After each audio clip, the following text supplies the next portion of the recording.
When this hearing will come to order, I want to first thank the witnesses for taking the time for your thoughtful testimony. I want to thank the audience members. I'm not sure why you're not over on the House side, but we appreciate, must have been paid staff. But I appreciate everybody coming here. This is, from my standpoint, the hearing title is Unprecedented Migration at the U.S. Southern Border, the Year in Review. But what I'd like to do is I'd like to actually start with the decade in review. Refer everybody to my chart. This is a chart that I've been really updating for probably the last 3 or 4 years, I think, as long as you've been on the committee. And I think it's important to kind of lay out what the history's been, certainly from my standpoint, some key moments, key policy changes that I would certainly argue contributed to what I do consider an ongoing crisis, even though we've made some progress.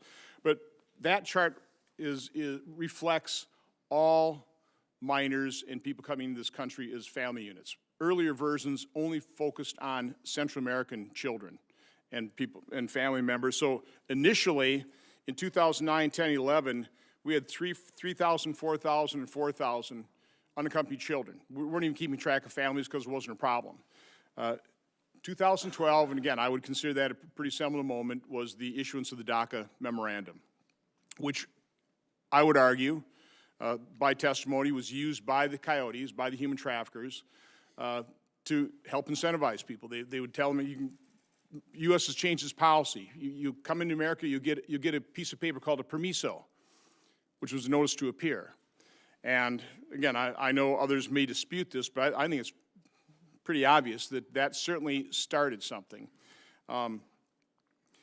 Fast forward to 2015, well, 2014 was really the year when President Obama very accurately described a humanitarian crisis on the border when 137,000 unaccompanied children, but also people coming as a family unit, crossed the border and overwhelmed Customs and Border Protection. I remember leading Codell down there early 2015, down into McHenry, or McAllen, Texas. And we were all singing the praises of Customs and Border Patrol, the humanity they were showing, the ingenuity they were showing in setting up a facility to separate children from adults, to make sure the children stayed safe. Now those same facilities are called cages, very improperly so, because I think, if anything, we've gotten better at it. It's just the problem has grown so much more severely, as the chart shows. So in reaction to the humanitarian crisis of 2014, the Obama administration said they had to do something. There had to be a consequence. So they began detaining those families and those children together to adjudicate their claims, and it worked. You can see we went from 137,000 in 2014 down to 80,000 in 2016. But then a court intervened, as courts are continuing to intervene in this problem, and reinterpreted the Flores settlement, I think, clearly incorrectly. The Flores settlement dealt with unaccompanied minors. And now, for the first time, a court said, oh, no, it also includes accompanied minors. So now the government was faced with the fact that if we want to enforce the law, we're going to have to either detain the adults and release the children, or we have to release the families. And what the Obama administration decided to do is they released the family. And that began what was referred to as catch and release. And you see the results. It went from 80,000 in 2015 to 137,000 in 2016, 117,000 in 2017, and 181,000 in fiscal year 2018. It was ramping up. We started talking about caravans. Unfortunately, folks on the other side of the aisle started referring to it as a manufactured crisis. So I started producing this chart on a monthly basis. Actually, I went so far as to put it on a cup so I could distribute this to the news media so they wouldn't just take my sheet, crumple it away, and throw it away. Start pointing out, no, this is not a manufactured crisis. This is something real. This is something overwhelming. The courageous men and women of Border Patrol, the compassionate men and women of Border Patrol who are just trying to deal with something that's, again, overwhelming. In May, we hit the high water mark of the current crisis. 4,651 individuals per day were crossing the border illegally. Now that's the total number. It's not just women and children, and families. 4,651 per day. We no longer heard people talking about manufactured crisis. In May, what I started doing with my chart is I started extrapolating. Say, if this continues at May's levels, we would end up with over 800,000 unaccompanied children, people crossing the border as a family unit. 800,000. Now, the final results, and that's what this is all about, the year-end in review. What was the final accounting? In the end, it was 608,000. People came to this country either as an unaccompanied child or as a family unit, compared to 137,000 when President Obama declared it a humanitarian crisis. So I think we've hopefully laid to rest that this is a manufactured crisis. We have brought it down in terms of the averages. Why don't you put up the next sheet here? This is kind of my weekly report. I'm come from a manufacturing background, so I like to see what my daily, my weekly, my monthly, my annual statistics are. So again, we went from May of 4,651 per month, or per day, to in September we went down to 1,749 on average. Now it's not shown here because for some unknown reason this is law enforcement sensitive, but members on the committee have this in front of them. The last week I have figures on, and I can say this figure, it averaged about 1,372. So we've gone from 4,651 to less than 1,400, but I'll never forget an interview that Secretary Jay Johnson, the DH Secretary under President Obama, gave to MSNBC a few months ago. He said when he'd come in the office and the numbers were more than 1,000, he knew he had a really bad day. So we're still 372 on average in 1 week, or in 1 day, over Secretary Jay Johnson's really bad day. So again, the purpose of this hearing is to, again, lay out the reality, talk about where we were, where we've come, but I would also say, describe what happened. I mean, why did we go from 40, how did we get to 4,651 a day? How have we come down to less than 1,400? What else needs to be done? And maybe even more important question, what threatens the progress we've already made? And I have to say, I go down to the border. The individuals coming across here, the vast majority, just want what we want. They want safety and security, and they want to take advantage of the opportunity. I'm highly sympathetic with that, but it has to be a legal process. We have to get the illegal flow under control, and it's far from under control.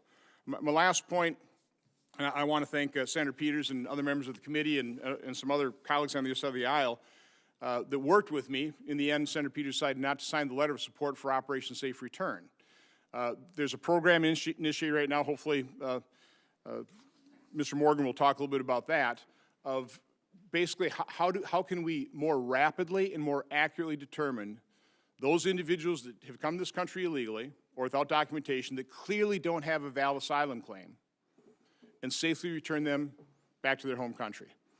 And the big contribution that Senator Peters made to that conversation was, well, if we're going to do something like that, let's gather the data. Let's figure out what's happening.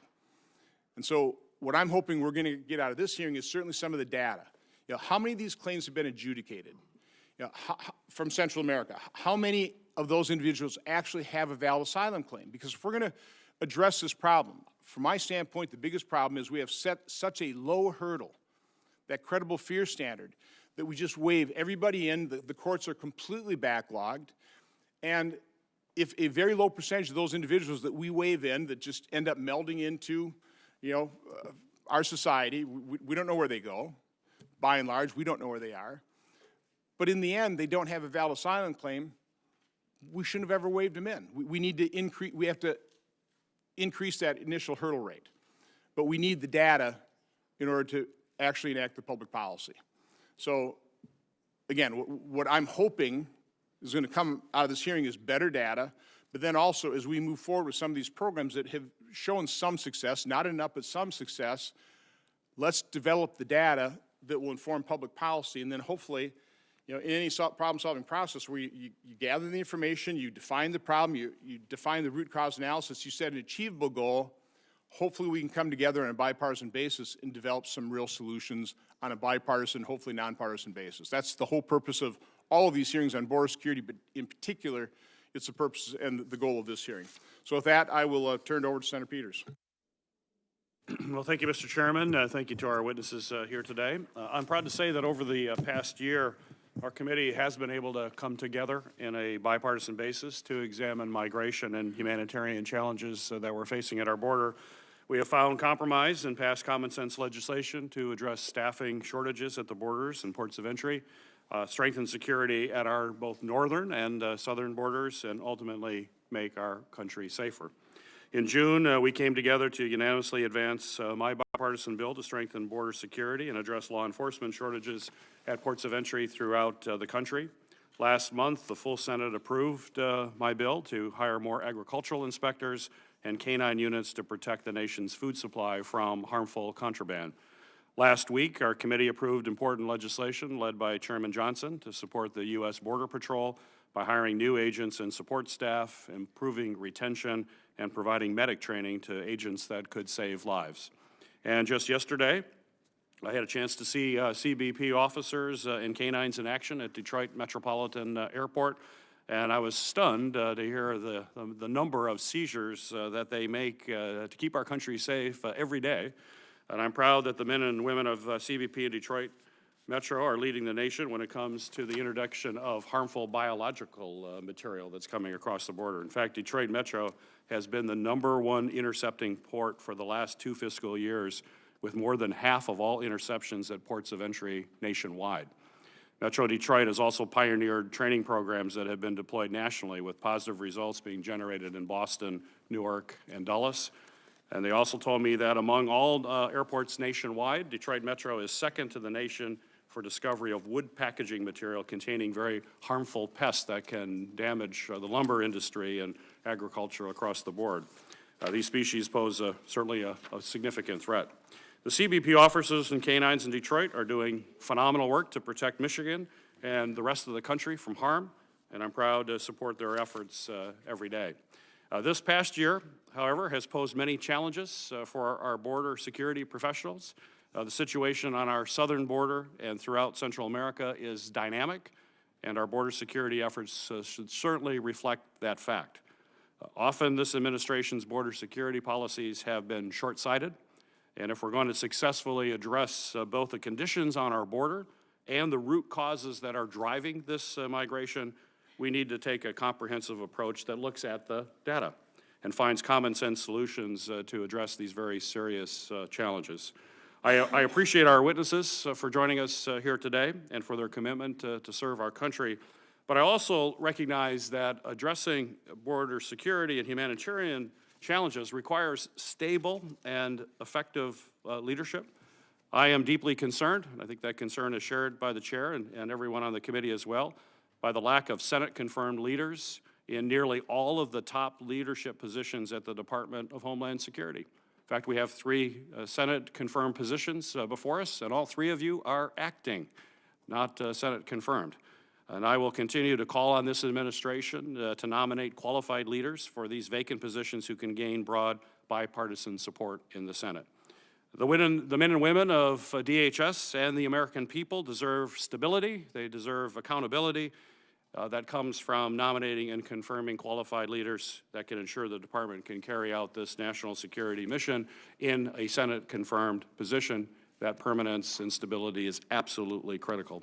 So I look forward to hearing your testimony. Thank you again for your service. Thank you, Mr. Chairman. Thanks, Senator Peters. And you know I completely agree with you in terms of getting individuals nominated and confirmed. The good news here is I think we do have some very highly qualified individuals in these acting positions, so that's also a bit of good news. It is the tradition of this committee to swear in witnesses, so if you'll all stand and raise your right hand.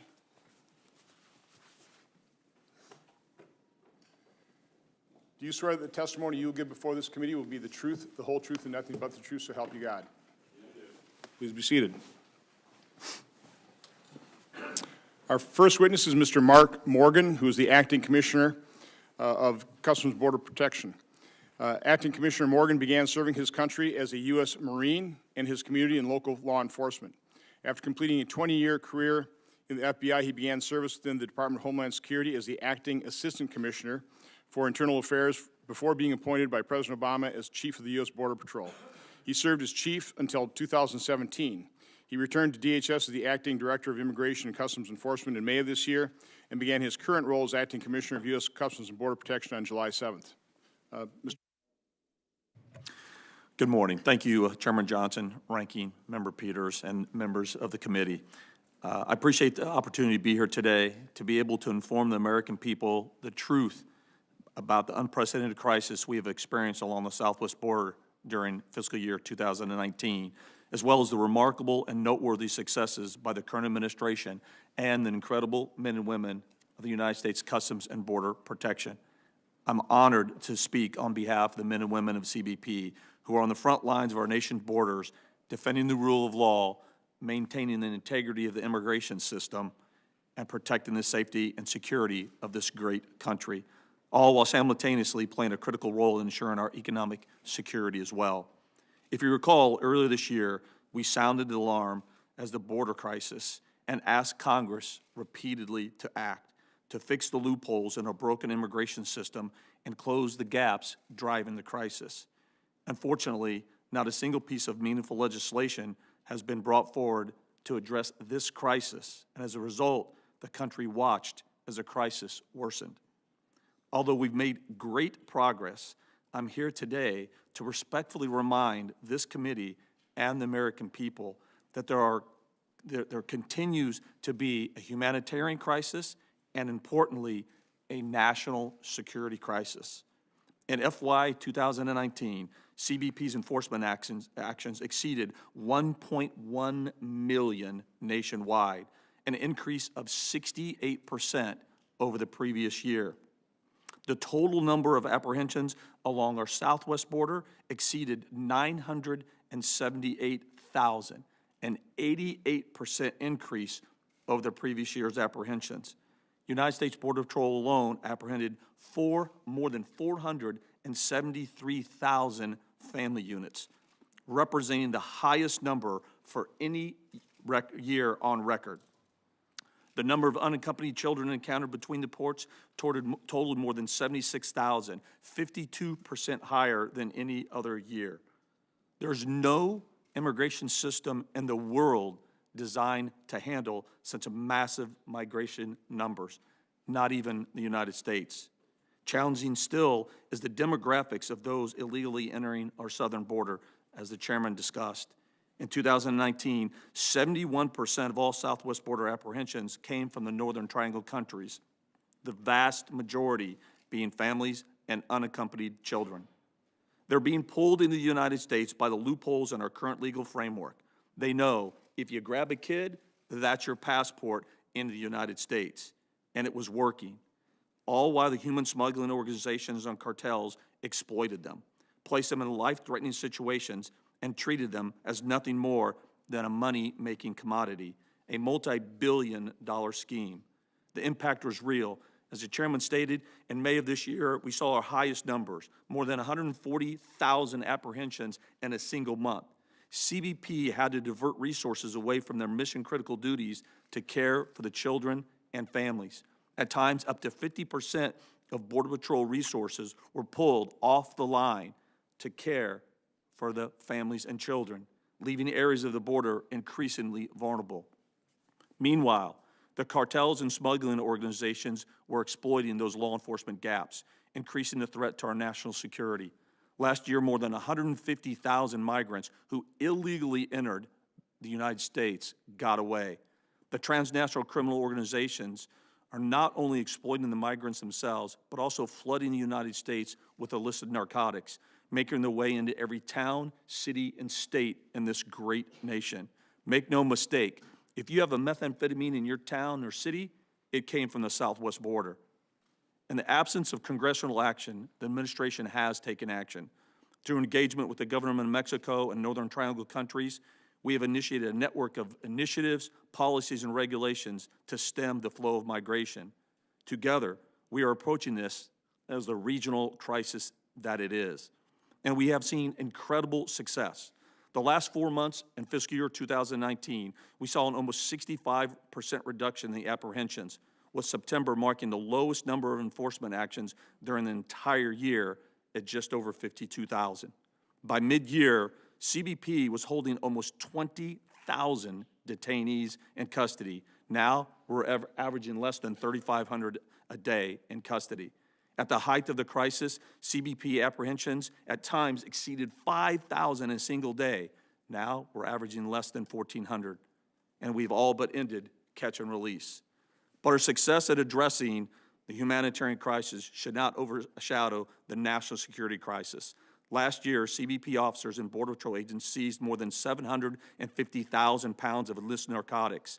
CBP's air and marine operations contributed to the seizure of an additional 285,000 pounds of cocaine. Seizures of the 4 hard narcotics, fentanyl, heroin, cocaine, and methamphetamine, all increased. Last year, there were more than 68,000 overdose deaths in the United States.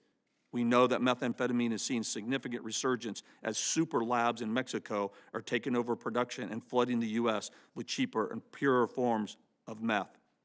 Additionally, CBP seized nearly 3,000 weapons, 1,000 gang members, $75 million of illicit currency, and apprehended 16,000 criminal aliens. And this is just what we caught. Chairman, I know I'm running over time, but if I could just make a couple of more comments. The apprehension numbers are still at unacceptable levels. As Chairman Johnson, as you stated, the former Secretary of DHS, Jay Johnson, stated 1,000 apprehension was a bad day. He was absolutely correct, and that still stands today. I'm concerned that the good story I'm able to tell this morning regarding the migration crisis has allowed some to take their eye off the ball, but this crisis isn't over. Due in part to the judicial activism encountered from the lower courts, we are one bad court decision away from losing a significant ability to continue to mitigate the current crisis. Additionally, we cannot rely solely on our partner nations to resolve our broken immigration system. To obtain a lasting and durable solution, Congress must act.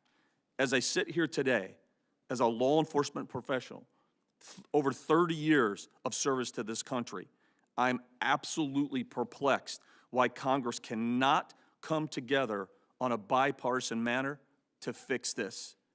We know the cartels and human smuggling organization are exploiting the migrants as they make their journey here. They're giving up their life savings, turning themselves over, and often their children over, to the hands of the smugglers. Often abused and deprived of adequate food, water, and medical attention during their trip. We know because we averaged 71 hospital visits per day in 2019. Add that up, I think that's roughly over 25,000 hospital visits. They leave them. The smugglers and cartels leave these immigrants in rivers to die. They leave them in open, harsh terrain to die, in tractor trailers to die. The Border Patrol last year conducted 4,900 rescues of immigrants who the smugglers abandoned to die. We also encountered 24 bodies along the southern border, including skeletal remains. I've told the story before, and I think I told it in front of this very committee, of a paraplegic man who smugglers threw in the water to avoid apprehension without giving it a second thought. We know children are being rented and recycled and presented as fake families. Last fiscal year, CBP identified over 6,000 fake family members, impacting over 1,834 juveniles. We had a Honduran man who bought a child for $80. And why did he do it? Because the loopholes in our system told him, and the smugglers made sure he understood, you grab a child, that's your passport into the United States. It's our broken immigration legal framework which is providing the incentive driving the crisis. We've been asking, heck, I feel like I've been begging for Congress to act. If Congress continues to fail to come together across the aisle, more children and families will be placed in harm's way by the cartels. And the criminal networks, both domestic and abroad, will continue to negatively impact the public safety throughout this nation. as bad people and drugs make their way into our nation every day. We need your help. We're asking for your help. We've been asking for your help. And the only winners here, by inaction, by not passing meaningful legislation, are their cartels as they continue to thrive and increase their multi-billion-dollar business on the backs of migrants. Please join us in doing everything we can to target these smuggling organizations, to target the cartels, and to put them out of business. We can start by eliminating their ability to advance our multi-billion-dollar business on the backs of migrants and at the cost of American lives. I sincerely thank you for this opportunity, and I'm looking forward to addressing any of your questions. Thank you. Thank you for that testimony, and it's certainly my intention, and I think hopefully the intention of members of this committee to do everything we can. We need the information, so please help us get this information. I think you've done a good job of laying out that reality, which is the first step. We need to acknowledge the reality, and then we need to work with real information in terms of how we actually do fix this problem. So again, appreciate your testimony. Our next witness is Mr. Ken Cuccinelli. Mr. Cuccinelli is the Acting Director of the U.S. Citizenship and Immigration Services at the Department of Homeland Security. From 2010 to 2014, Mr. Cuccinelli served as Virginia's Attorney General, where he led the state's fight against human trafficking. He also previously served in the Virginia Senate from 2002 to 2010. Mr. Cuccinelli. Good morning, Chairman Johnson, Ranking Member Peters, and distinguished members of the committee. Thank you for the opportunity to testify today regarding the incredible and important work the men and women of U.S. Citizenship and Immigration Services have been doing over the last year. In fiscal year 2019, USCIS achieved many of President Trump's goals to make our immigration system work better for America. As an agency, we've tirelessly worked hand in hand with our fellow DHS components to answer President Trump's call to address the ongoing crisis at the border. In the absence of congressional action to close the loopholes that are being exploited and have led to the crisis at the southern border, we've taken significant steps to mitigate the loopholes in our asylum system, to combat fraudulent and frivolous claims, and to strengthen the protections we have in place to preserve humanitarian assistance for those who are truly eligible for it. USCIS had a historic year in fiscal year 2019. I'm proud of the agency's work over the fiscal year and want to mention a few of the agency's notable accomplishments.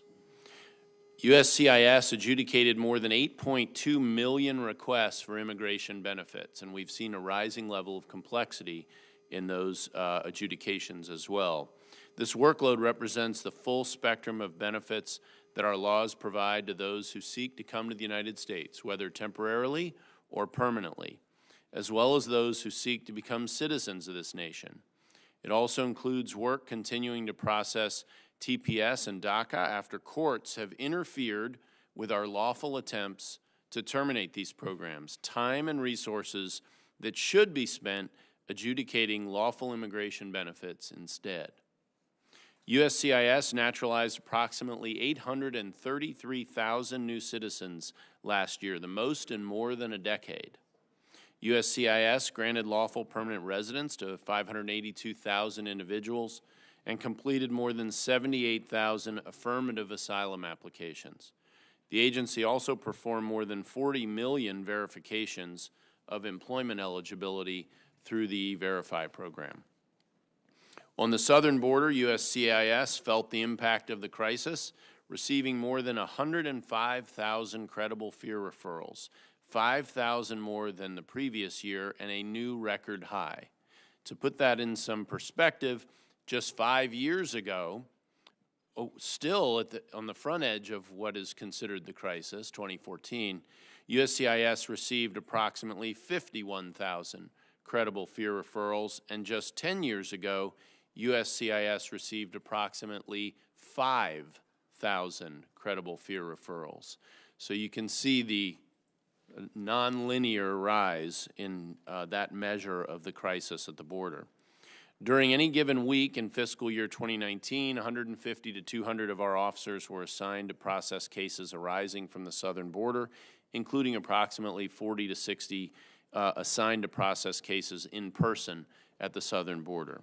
USCIS took significant actions that will result in protecting American taxpayers by publishing a final rule on inadmissibility on public charge grounds, a rule that enforces the long-standing law to better ensure that those who come to or remain in the United States are self-sufficient and not dependent on public benefits. Public charge has been a part of our immigration statute since 1882. Unfortunately, DHS was preliminarily enjoined from implementing and enforcing this final rule. Department of Justice and DHS are vigorously defending the final rule in litigation before federal courts, and I am confident that as we continue to do as these things go through courts, we will prevail in that. USCIS continues to expand our online filing capabilities with over 1.2 million applications filed last year, a 10% increase from the previous year. USCIS added 4 of our important forms for a total of 8 now available for online filing, with additional forms planned to be added this year. Men and women of USCIS are working extremely hard to transform a paper-based agency into an electronic agency that takes full advantage of the capabilities of the 21st century, all while maintaining our records in a secure fashion, even as our threats evolve. In the coming year, USCIS will continue to use every tool available to us to fulfill President Trump's goals to strengthen our nation's strained immigration system and alleviate the crisis at our border while continuing to fairly and efficiently adjudicate applications and petitions of those seeking lawful status in the United States. Thank you again for the opportunity to testify, and I look forward to answering any questions that you might have. Thank you, Director Cuccinelli. Our next witness is Mr. Derek Benner. Mr. Benner is the Acting Deputy Director of Immigrations and Customs Enforcement at the Department of Homeland Security. Mr. Benner has served in a variety of positions within ICE since he began his law enforcement career with the U.S. Customs Service in 1991. Before becoming Acting Deputy Director, he served as the Executive Associate Director for Homeland Security Investigations, a position in which he oversaw the investigative component of ICE that combats transnational criminal organizations. Mr. Benner. Chairman Johnson, Ranking Member Peters, and distinguished members of the committee, thank you for the opportunity to appear before you today to review U.S. Immigration and Customs Enforcement's efforts for fiscal year 19. I will echo my colleagues when I say that the unprecedented crisis we saw on the southwest border certainly stressed our immigration system to its breaking point, and the administration clearly took necessary actions to address it. The face of this breaking point, though, is an example which tragically illuminates the humanitarian cost of an unsecure border. It involves an adult Guatemalan male who presented at the border with a minor female, whom he fraudulently claimed to be his child. Since law enforcement could not detain as a result of the Flores settlement agreement, they were released into the interior of the United States. He then moved the minor female to the southeastern United States, where he repeatedly sexually abused and beat her on a regular basis until she was luckily rescued by law enforcement. Sadly, this is just one of many examples of this fraud, exploitation, and violence associated with this unprecedented crisis. Like any crisis, we're certainly not measured by the crisis itself, but how we respond. I appear before you today proud to represent the men and women of ICE who responded to the call and whose efforts significantly curbed the migrant influx which overwhelmed our borders.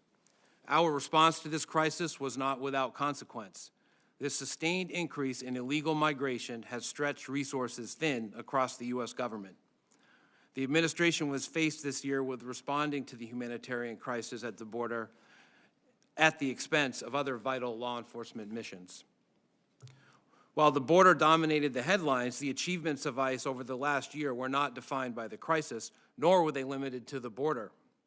Across the country and around the globe, ICE personnel remain steadfast in their critical mission, protecting America from cross-border crime and illegal immigration that threatens national security and public safety.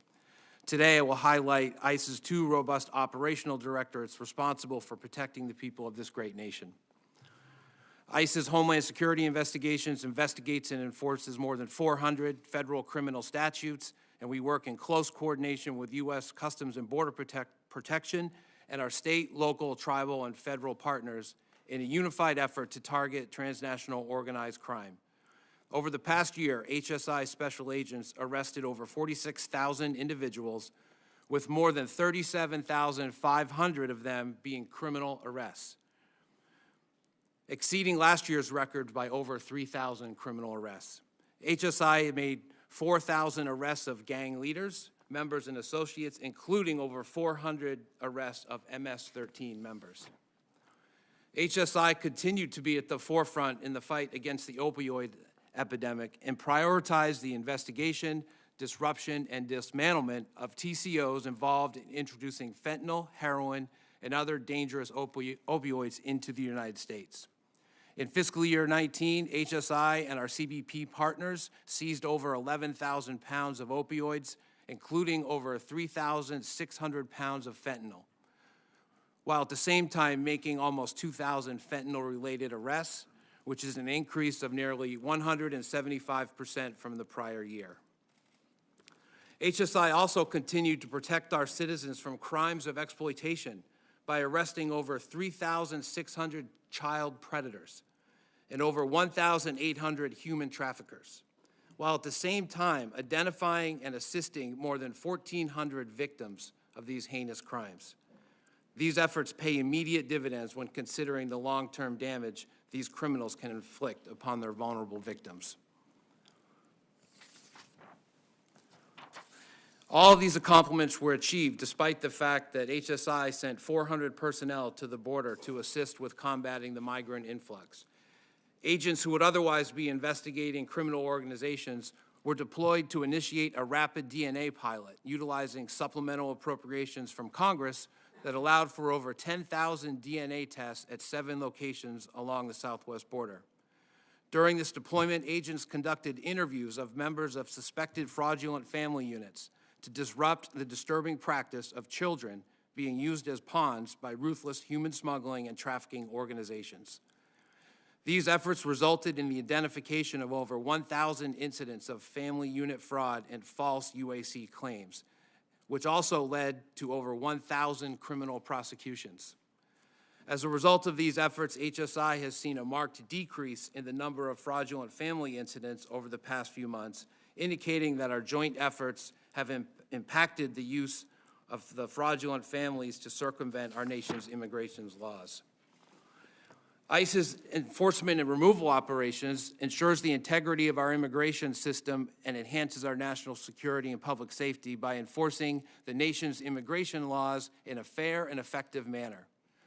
While ERO's targeted immigration enforcement operations focus on the interior of the country, changes in migration flows at the border directly impact nearly every area of the agency's operations, including interior enforcement resources and detention capacity. As a result of the activity at the border, much of ERO's limited detention capacity has been dedicated to housing aliens arrested by CBP at the border, many of whom are subject to mandatory detention under U.S. immigration laws. Certainly, the shift in resources and ERO's arrest of aliens in the interior decreased by almost 15% to include a decrease in the number of criminal aliens arrested. Simply put, more criminals who would otherwise be in ICE custody or removed from the country are at large in our communities, many of them violent recidivists as a direct result of the border crisis. Despite the operational environment of extremely limited resources, ERO has continued to focus on its public safety mission. In fiscal year 19, ERO officers arrested nearly 140,000 aliens, of which 86% were convicted criminals or had pending criminal charges. The safety of the courageous and dedicated men and women of ICE is paramount to our agency. When local jurisdictions refuse to work with us or obstruct our lawful enforcement of the laws that this body has passed, it increases the risk to every community in this country. In just one example from Boulder County, Colorado, ICE officers recently found and arrested a 56-year-old illegal alien who had been released from local custody twice after ICE detainers were ignored. The alien was arrested on local charges and then released, subsequently arrested for felony sexual assault on a child and again released. He was convicted of sexual assault in July of this year and remained at large until ICE apprehended him in August. Not only do these policies impact public safety by releasing criminals back onto the streets to reoffend, but also the safety of both the individuals we are arresting and our own officers and agents whose goal it is to effectively enforce the law in a manner that is safest for all parties involved. It is much safer for officers and the public to have ICE apprehending aliens in the secure environment of a jail or police station rather than in a residence in the presence of family and friends. Unfortunately, despite our collaborative efforts at the border, the crisis doesn't start and stop at the border. It extends into the interior of the United States. Between the illicit flows of opioids and the mass influx of aliens, almost every community in this country is now a border community. While our partners at CBP appreciate a temporary decrease in the migrant flow, ICE is not so fortunate, as our personnel, particularly our attorneys and deportation officers, will be managing this unprecedented increase in immigration cases for years to come. An already overburdened immigration system now must deal with the massive influx of aliens and their immigration court proceedings. The ICE ERO docket is now over 3 million, a population managed by a workforce that is short thousands of deportation officers and hundreds of attorneys. Contrary to some public opinion and in the face of those who wish to attack those of us that represent the men and women of DHS, we remain vigilant enforcing the laws that Congress has passed. The extraordinary men and women of ICE will continue to reinforce our efforts in protecting the communities each of you represent, from criminal aliens, terrorists, drug dealers, human trafficking, gang members, and organizations who attempt to exploit our borders. Thank you again for the opportunity to appear this morning, and I look forward to answering your questions. Thank you, Mr. Benner. Our final witness is Mr. James McHenry. Mr. McHenry is the Director of the Executive Office for Immigration Review at the Department of Justice. Mr. McHenry previously served as Acting Director from May 2017 to January 2018. He previously served in a variety of positions throughout the federal government, including an administrative law judge for immigration matters and as a Deputy Associate Attorney General for immigration-related litigation matters. Mr. McHenry. Mr. Chairman, Ranking Member Peters, and other distinguished members of the committee, thank you for the opportunity to speak with you today. As the Director of the Executive Office for Immigration Review at the Department of Justice, I welcome this opportunity to share with you the progress that EOR has made in adjudicating cases, the continuing challenges it faces, and the overall impact of the unprecedented levels of illegal immigration on its operations. The primary mission of EOIR is to adjudicate immigration cases by fairly, expeditiously, and uniformly interpreting and administering the nation's immigration laws. Our employees are firmly committed to this mission. They have performed commendably in improving the functioning of our immigration courts, and I am honored to lead them.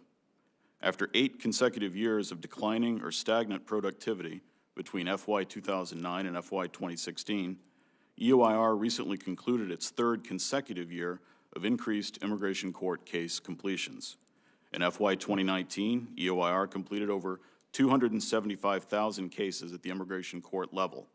This represents the 2nd highest total in the agency's history, an increase of roughly 80,000 case completions from the prior year, and is almost double the number of cases it completed just 3 years ago. Even accounting for factors such as hiring recency, 150 of our immigration judges completed at least 700 cases last fiscal year, and the average immigration judge completed 708 cases despite losing 5 weeks to the government shutdown. And perhaps most importantly, this increase in productivity did not lead to an increase in allegations of judicial misconduct. Although we have solved some of our more intractable problems of the past decade, including hiring, productivity, and technology, our progress is nevertheless threatened by challenges emanating from the continued surge of illegal immigration at the southern border. For many years, the immigration court caseload, which currently stands just under 1 million, increased due to factors primarily within EOIR's control, namely declining productivity by immigration judges, insufficient hiring, and a lack of institutional emphasis on the importance of completing cases in a timely manner. Those factors, however, are now being successfully addressed. More recent increases to the caseload, though, have been driven largely by external factors.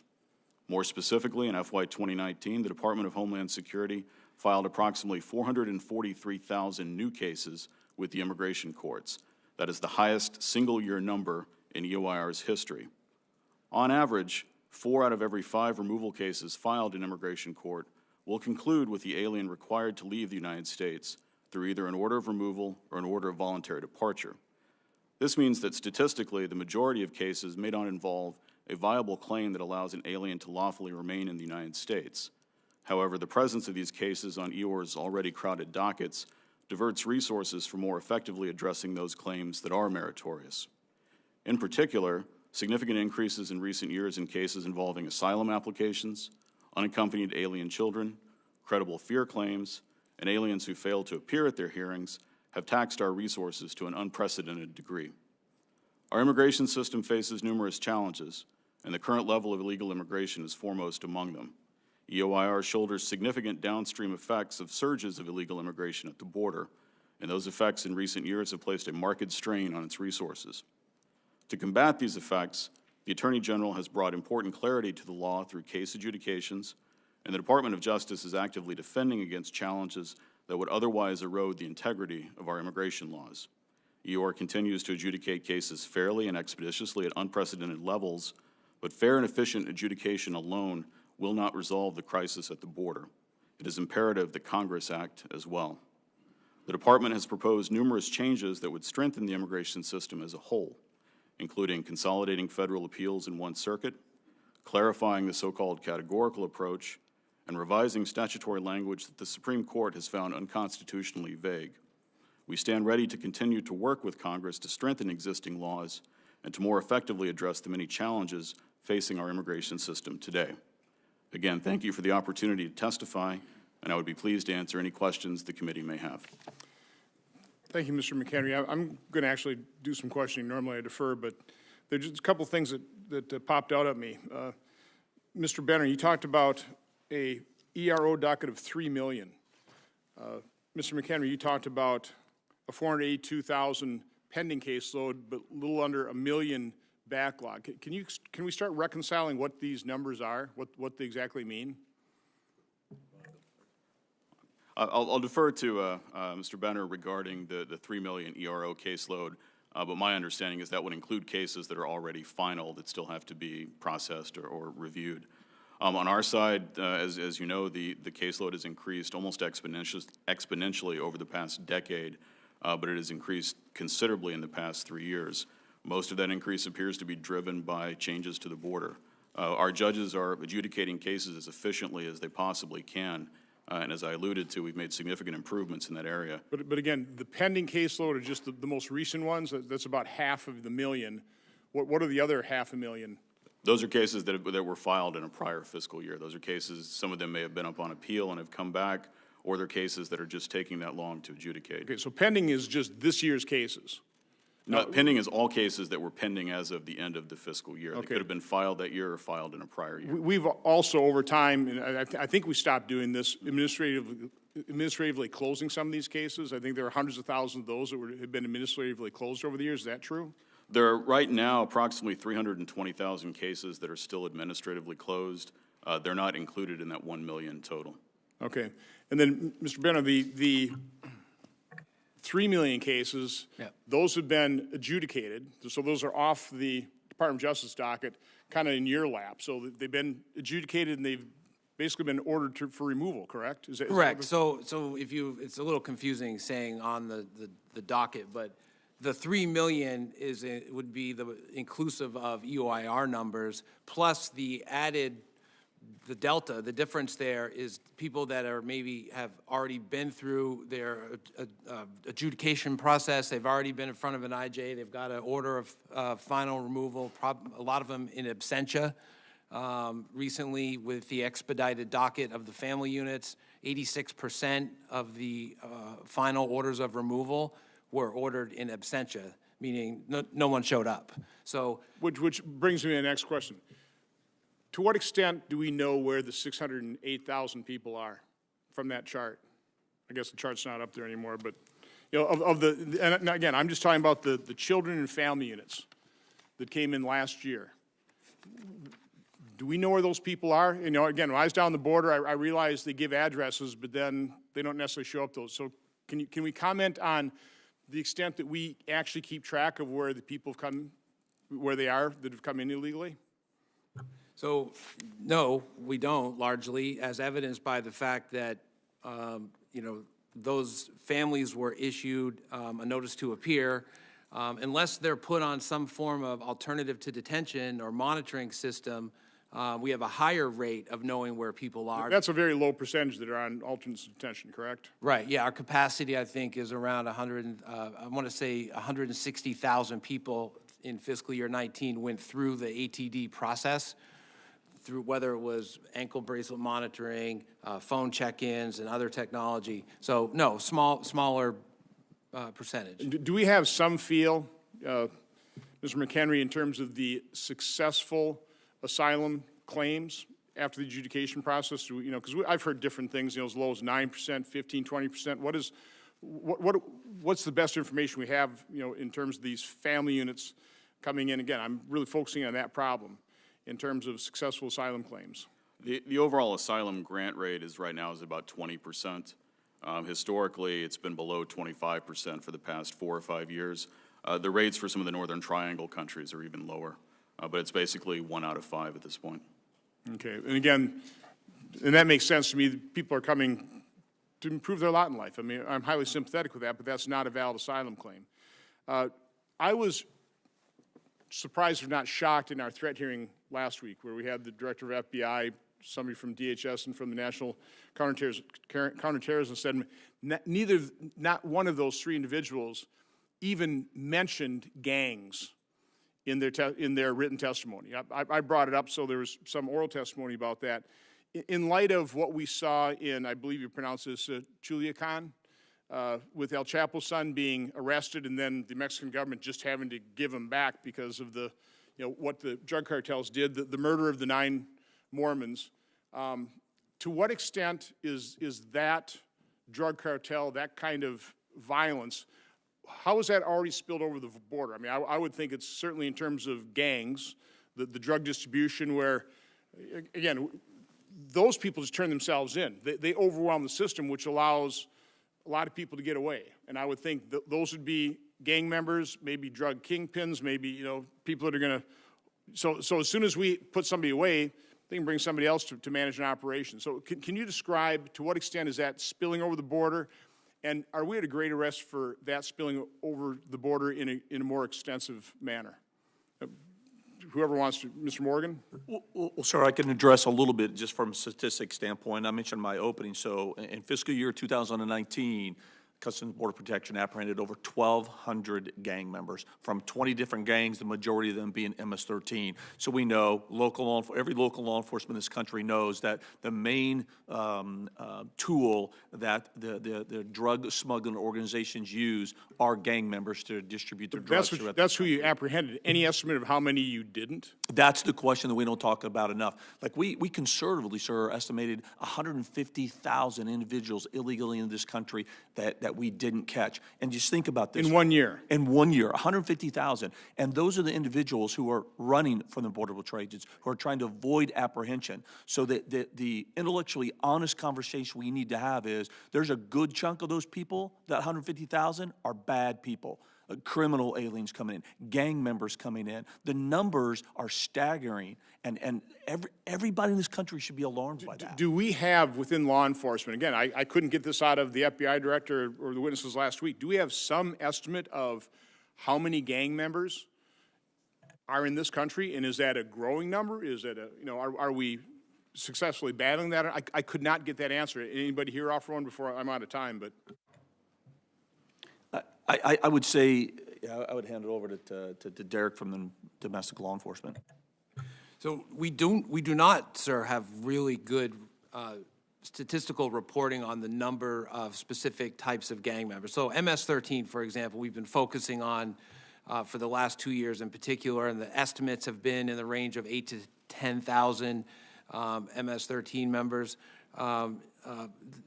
We've been working with the El Salvadorian National Police, though, to try to get a better understanding of the flows, both out of the United States through DHS and ICE's removals and investigations, but then also understand what the population is in El Salvador that may be looking to travel. So just a quick response. Is it your sense that this is a growing number, a growing problem, something that's contained? I just want some kind of sense in terms of the It's threat not, level. it's not, from our perspective, it's not contained, and it is growing. Again, one of the cartels, specifically the Mexican cartels, they thrive off of the gang members as part of their distribution node and network throughout this United States. They need those gang members to infiltrate every town, city, and state in this country to further their drug scheme that they do. So from our perspective, the numbers are not getting better. And again, we need to talk more, Chairman. You mentioned about the numbers we don't catch. So that's why it's a little bit harder to. We'll pick up on, I'm way over time. Senator Peters. Thank you, Mr. Chairman. Mr. Morgan, effective training ensures that our Border Patrol agents execute their mission with the highest degree of professionalism.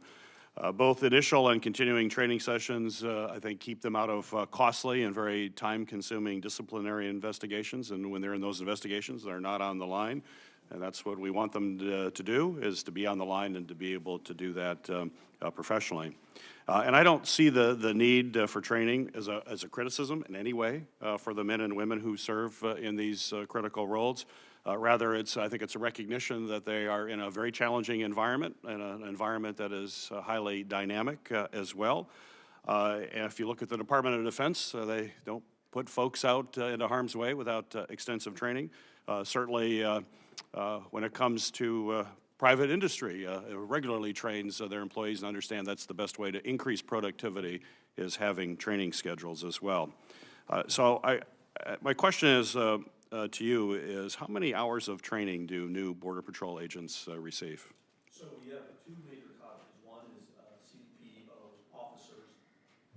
CBPO's officers, and then United States Border Patrol agents. So Border Patrol agents get in excess of about 700 hours of training. CBPOs get a little bit less than that, but only because some of the areas of requirement for the Spanish language isn't as great. If they are going to be assigned to those ports, then they get additional, I believe, around 80 hours, so that it gets them up about equivalent to the Border Patrol. So you're looking at an excess of 700 hours of basic training.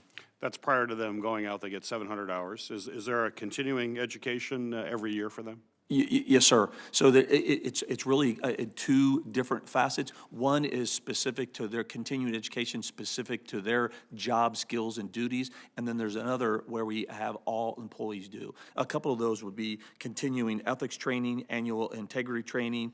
We just developed some new social media training on TV, PRA, and et cetera. How many agents have faced disciplinary action in the last 2 years, approximately? So approximately the last 2 years, it's been consistent. Around 3,500 have received some form of disciplinary action. And that's a long list, and it varies, but about 3,500. Would you agree that effective training programs can help reduce the incidence of misconduct and the disciplinary action that takes them off the line? Absolutely. I always say, great organizations remain great because they obsess over two things: leadership and training. I will say training is part of that, but I also think that well thought out and articulated, communicated policies and plans and tools. I think another big area is resiliency training and programs as well that helps that. What enhanced training did the agents receive, or reforms did CBP undertake after the widely reported misconduct involving inappropriate social media use and harassment that I know you're aware of?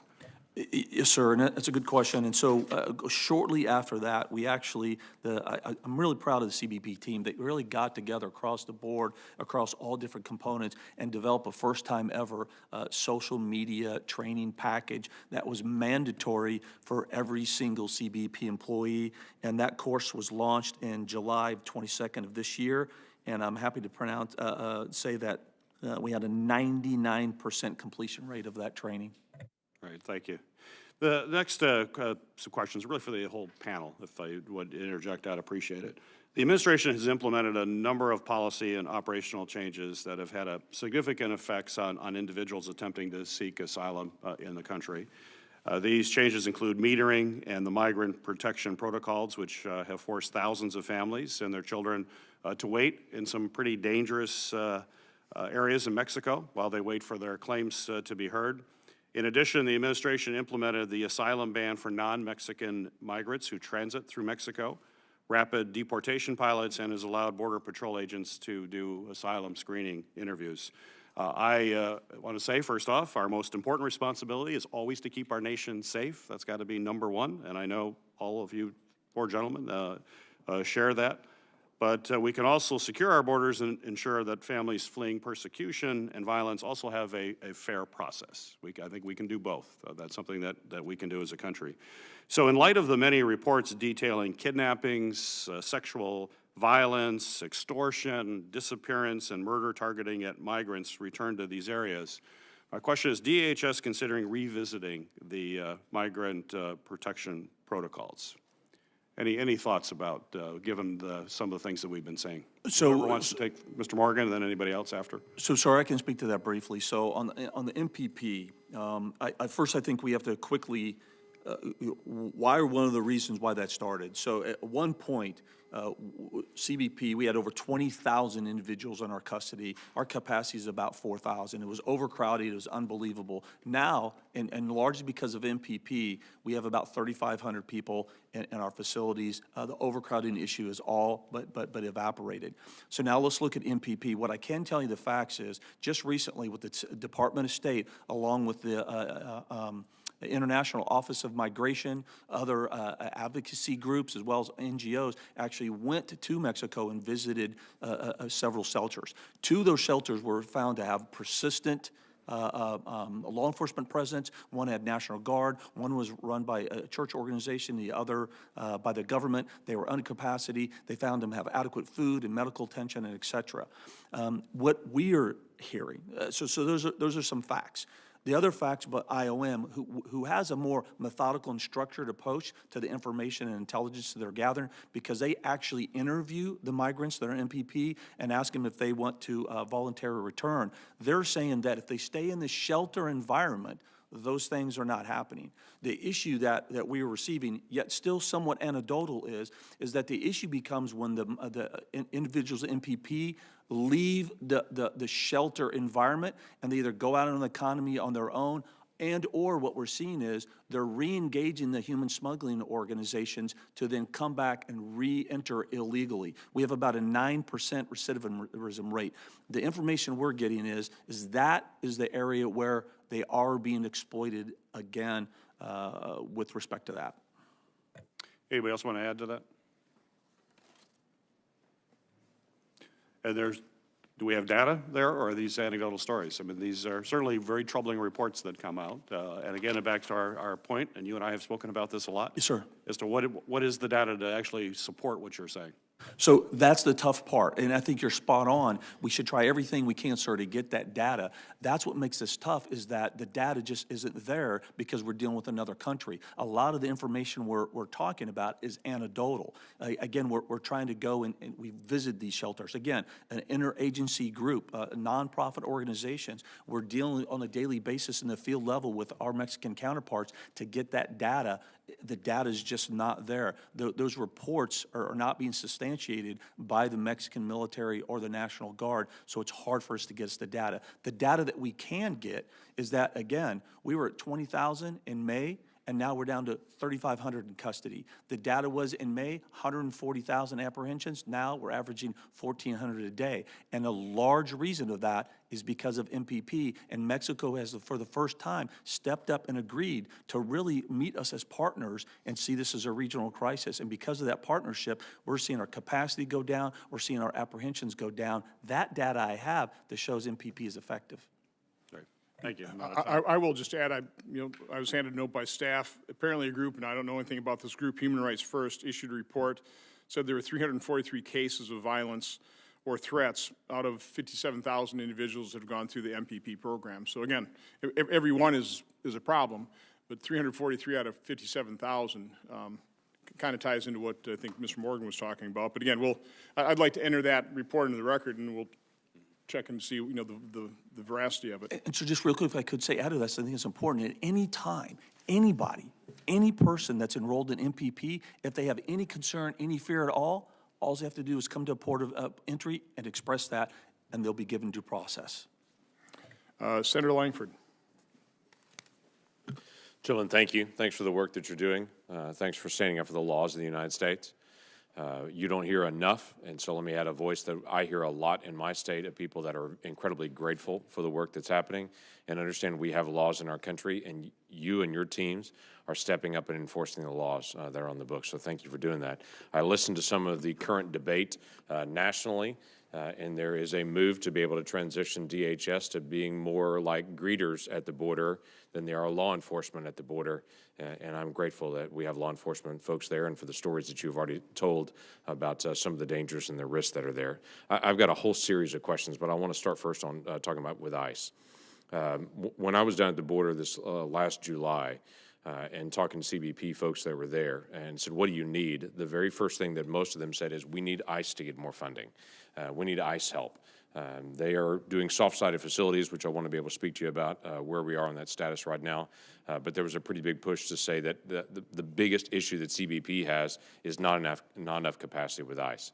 So understand there's some battles. There's a whole group of folks saying they want to abolish ICE or defund ICE and not have it at all. But what do you need at this point to greater be able to manage a surge of people coming at us next summer? So two things, Senator. Number one, detention beds, detention capacity is a really big issue that affects the whole ecosystem of enforcement of our immigration laws. And as Commissioner Morgan can attest, these are the funding levels of beds, for example, in fiscal year 19 was 45,000 and change, including 2,500 beds for FRCs, the family residential centers. We were operating at a high of almost 58,000, well over our appropriate levels. And of course, we do want to live within our means. However, the operational reality and responding to the crisis really forced us to make some decisions about how to acquire more beds. Do you have the capability to be able to surge up numbers if you were given additional funding to be able to do that? As far as the locations, facilities that are quality facilities, what they're managing right now on the border when they had up to 20,000 people with 4,000 bed capacity, they're trying to be able to manage. They're not going to just release people on the street, which we thank you for doing that, to be able to help manage what you get. But do you have the capability at ICE to be able to surge facilities up? Yes, sir, and I think, and we won't bring a bed online unless it meets all of our high standards for ICE. So we won't, so sometimes the challenge in identifying beds is making sure that they meet the standards that we're committed to putting detainees into. And I'll say one sort of example of some proactive planning would be the ability to have a certain number of beds available and empty in almost like an emergency preparedness posture. So like FEMA, for example, stores supplies and assets and things that they would need to respond to a natural disaster. We should have 5,000 beds that are ready to go to immediately address a spike in numbers at the border. And so those beds, that's going to cost money, but they're empty and they're available and they're ready to go in the case of an emergency. So let me push that cost money. Do you have a guess of what that might be on cost? Have y'all started looking at that?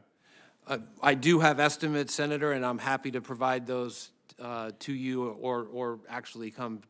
Glad to be able to talk about that, because let me switch over. The soft-sided facilities that CBP had to do to be able to ramp up to be able to manage the capacity, they're around $200 million a year to be able to rent. That's a pretty big cost on it, but there was no place to be able to go to be able to ramp up. What's the status on those? How many facilities, soft-sided facilities, do we have?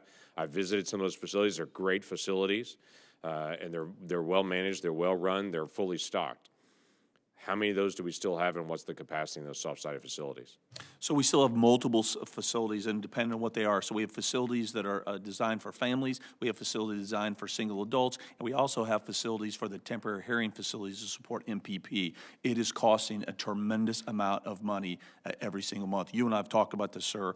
What I'm concerned about, though, is I don't want to look up the definition of insanity in the dictionary and have a picture of a soft-sided facility. Yeah. We have to change how we do this. And I think Acting Deputy Director Benner said it best, we need a surge capacity. And so what we're looking bipartisan support in the future is to establish permanent hard-side facilities in strategic locations along the southwest border that are multi-use, multi-purpose buildings that it gives us that capability to instantaneously turn on the lights and give us that surge capacity. So one, we're not in a position we were this year where we did have to release individuals into the cities and towns, tens of thousands on a regular basis, and we're avoiding the definition of insanity of just having to ramp up soft-side facilities only to tear them down again. That's great. Mr. Benner. Senator, so this year, ICE had 503,000 bookings into custody.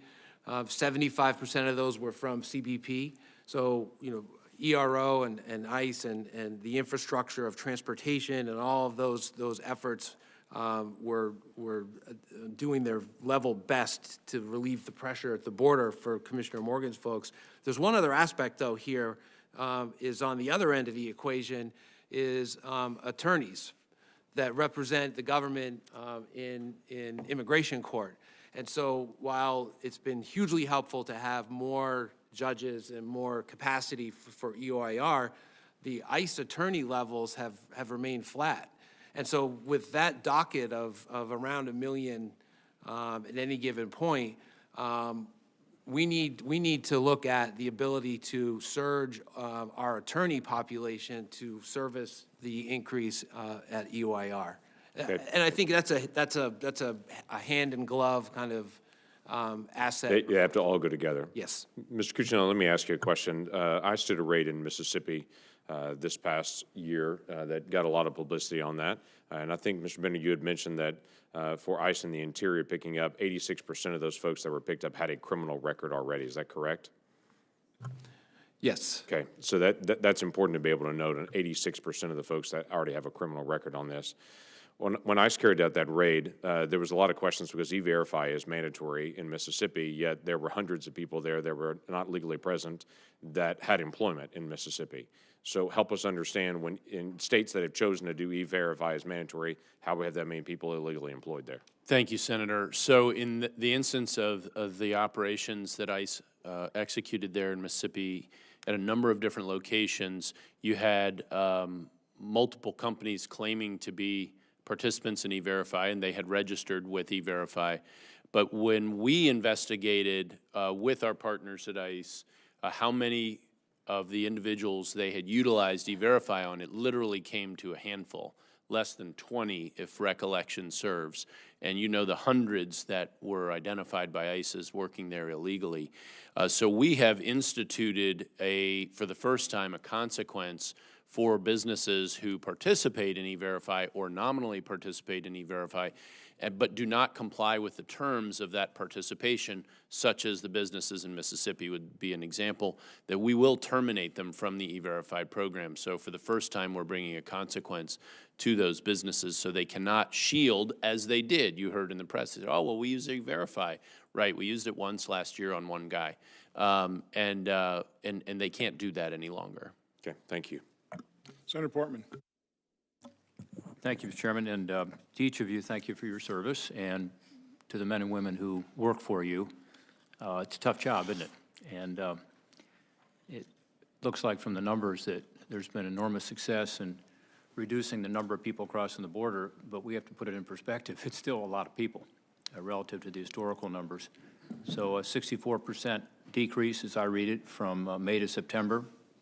That's positive, and in terms of the pressure that you all feel and the infrastructure feels that I saw when I was down there a few months ago, you know, it's better. I still don't think we quite understand what happened, although Commissioner Morgan, you talked a little about the Remain in Mexico program and how that's working. Can you tell us a little more about what you think the other factors are? And if you could give me what you think the top 3 reasons are you've seen a reduction, and in order, and then also, how has the makeup changed? We've seen reports that, as an example, that there are fewer Central Americans crossing, but more from Mexico. Is that accurate? And do they tend to be family members? I understand some are claiming asylum, so a similar fact pattern.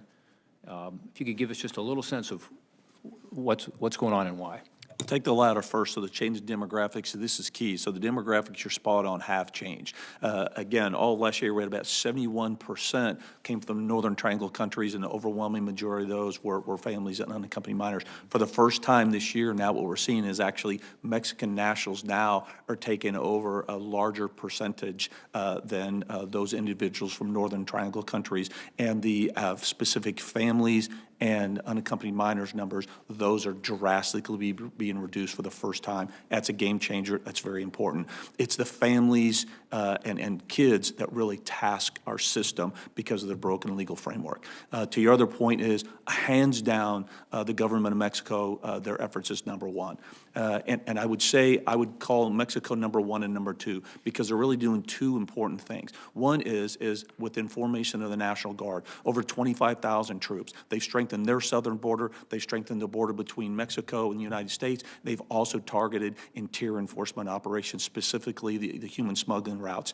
In fiscal year 2019, we had 213 large groups, one group of over 1,000. I believe it was in May in El Paso.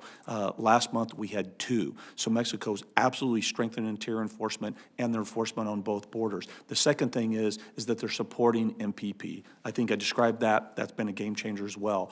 I'd say the third element that's really impacting is what we've done with the Northern Triangle countries. So they have joined us. They're trying to strengthen their interior enforcement as well. They're trying to increase their asylum capacity. They've worked with us and other agencies sitting here to expedite the removal of their individuals through different electronic document verification and other techniques that's been able to allow us to expeditiously return those individuals. The last thing, real quick, that I would say is this administration.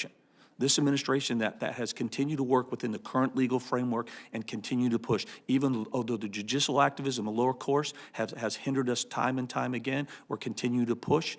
The asylum IFR that's out there, that's another significant initiative that we're able to use to expeditiously return individuals. As the weather gets warmer, there are more people who tend to cross. So I'm not suggesting we don't need to have the surge capacity again, but this does give us a little breather. And one of the things that I've been concerned about going back to 2015, we first held hearings about this in one of our subcommittees, is the issue of kids and the lack of communication between ORR, the Office of Refugee Resettlement at HHS, and DHS. And my sense is that we're doing a little better now, but with this law, I would hope that we can do a better job of providing information about these children to ORR with two goals. One is just understand what's happening with these kids, where they are, why they're where they are. These are children. But second, to get them reunited with their families. And I think it's in everybody's interest, by the way, including the administration, given what happened at a time when there was this surge and we kind of lost kids. Can you tell us where we are on that in terms of providing information? You mentioned MPP earlier. Same issue. If you come over as a family unit and the kids get separated, some are in the United States, the kids, and the parents are in Mexico. How are we doing there to provide that information? Again, I think this is something that's in everybody's interest, including the children. So I'll turn to my colleagues on the former question about the OR issue, but specifically the MPP. So we would not return an individual like a parent to Mexico and keep the child. So if we decide to separate based on a specific criteria, like, for example, the parent is a convicted murderer, rapist, et cetera, of a violent crime, yes, for the safety of the child, we would separate that child from the parent, but the child then would be provided to HSS OR, and then we would keep the parent in our process in the United States. Okay. Well, we'll follow up on that because I do have some additional questions because we're hearing some other things about MPP and separation. I want to be sure we understand it well. To the drug issue. I mean, this is, as Director Benner said, I think accurately, we're all border states. I mean, Ohio is hit hard with crystal meth right now, as an example, and it's coming from one place. It's coming from Mexico. We were already hit hard with opioids coming over, primarily heroin. Now we see more fentanyl coming. It used to be almost exclusively from China through our mail system into our communities. Now we see it coming through Mexico. The cartels are very involved in this, a lot of money in it. As the number of crossings has gone down, we get a sense that the drug flow has not. I asked this question of Undersecretary Glau last week. We did our annual Threats to the Homeland hearing, and we had the right people there to talk about, what was happening in the interior of the United States in terms of the drug threat. He indicated that even though there is a 64% decrease in people coming across, that there's not a decrease, in fact, an increase in the flow of drugs. Is that accurate? Yes, Senator, that is accurate, and I'll tell you what our concern is right now is the number of seizures of fentanyl from China are way down, so coming through the small quantities coming through the mail facilities, but HSI seized over 1,000 pounds more fentanyl in 19 than we did in 18. That delta, that increase, is Mexico. The Mexican cartels have jumped into that fentanyl space. My concern is that the trend of the super labs, which we've seen with the methamphetamine phenomenon for 3 years now, is that the fentanyl problem translates into the same super lab problem that we're facing with methamphetamine. So now let me just, I know my time's expiring here, but what do you mean by that precise? I think everybody would be interested, because for us to address this issue properly, we've got to understand it better. And I hear different things from different law enforcement individuals, but it seems to me you're right, the STOP Act and other things have helped us with regard to the mail. In other words, this deadliest drug, fentanyl, which kills more people by overdoses than any other drug, all drugs combined, in fact. But with Mexico, it's going, as I understand it, primarily from China to Mexico. It's not being produced in Mexico at this point. There were 2 labs you all, I think, had shut down with the Mexican authorities, but it's being processed there, often into pills. Is that accurate? yes, and so what we saw, for example, sir, in Ohio was the domestic pill press operations where an individual orders relatively pure fentanyl from China through the dark web. They produce pills that were killing people. Right. What we're seeing now is the precursor chemicals to make fentanyl essentially going from China to Mexico, where it's being processed and assembled in Mexico in bulk. So the number of seizures, incidents has gone down, but the amounts and the weights have gone up. So we're seeing bigger shipments, bigger capacity, better quality, higher purity, and much more productivity. Yeah. And so it's really manufacturing 101. I mean, this is a supply chain kind of economy, and we can apply the same lessons and the same rules. Director Benner, my time's expiring. I'd love to follow up with you on this. We met with the Mexican ambassador last week about this and talked about a trilateral approach here, China, Mexico, the United States, because you still have this flow, as you said, coming in from China. Can you follow up with me on that and see how we can better target the cartels and the real problem here? Absolutely, and as you know, HSI opened an office in Dayton and Toledo. We doubled our footprint in Ohio to combat both the meth and... We thank you for that. So we look forward to getting together. Thank you. I just want to point out there was an excellent article written by Mary Anastasio Grady in the Wall Street Journal just this week, where she reports that a Council on Foreign Relations paper says that in 2016, Americans spent nearly $150 billion on cocaine, heroin, methamphetamine, and marijuana. $150 billion. That is fueling, these drug cartels, which are operating in impunity, taking over a large number of communities inside Mexico, certainly in Central America. They are untouchable. That impunity bleeds over to other parts of society in terms of extortionists. I mean, this is America's insatiable demand for drugs, $150 billion. Mr. Cuccinelli. I want to seize on your word impunity, and we can't go too deep on it here, but they don't have to. And, you all in your capacity can help make sure that doesn't happen. And I think that's a longer discussion for another day. There is a major difference between the gangs we're talking about and the cartels we're talking about. And it rises to the you know, literally at every level, from the street all the way up to the kind of manufacturing that Mr. Benner is talking about, and the nature of the structure of the organizations and what they're willing and capable of doing. They do not have to be able to act the way they're acting if we take unified action as a nation to counter that. And the challenge is, in Mexico or in Central America, we have these drug kingpins basically controlling communities, the economies of the communities. I mean, let's say you got a community of 10,000 people that's completely dependent on the drug trade. It's going to be very difficult to take out that drug kingpin. And by the way, there's plenty of people just standing right behind him. So this has grown to such a massive problem, which is why it is so difficult for governments in Central America and Mexico to really deal with it. But again, the point I'm making, this is America's insatiable demand for drugs. But I do have some questions here. Actually, what I'll do is I'll defer to Senator Carper before I start my second round. Senator Carper. Gentlemen, welcome. Thank you all. It's good to see you. We just began by saying, my colleagues have heard me say over the years ad nauseum, everything I do, I know I can do better. I think the same is true of all of us. And I think one of the keys to making progress is to point toward perfection. Our Constitution starts off with these words: we, the people of the United States, in order to form a more perfect union. It doesn't say perfect union, it says more perfect. The goal is toward perfection, knowing we're not going to get there, but at least we know where our goal is, and we're going to aim high.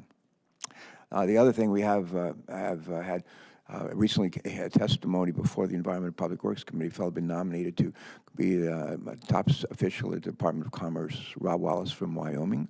And he is in charge of national parks. He's in charge of Fish and Wildlife Service. And he said in his testimony, he used to work for Malcolm Wallop, Republican senator from Wyoming.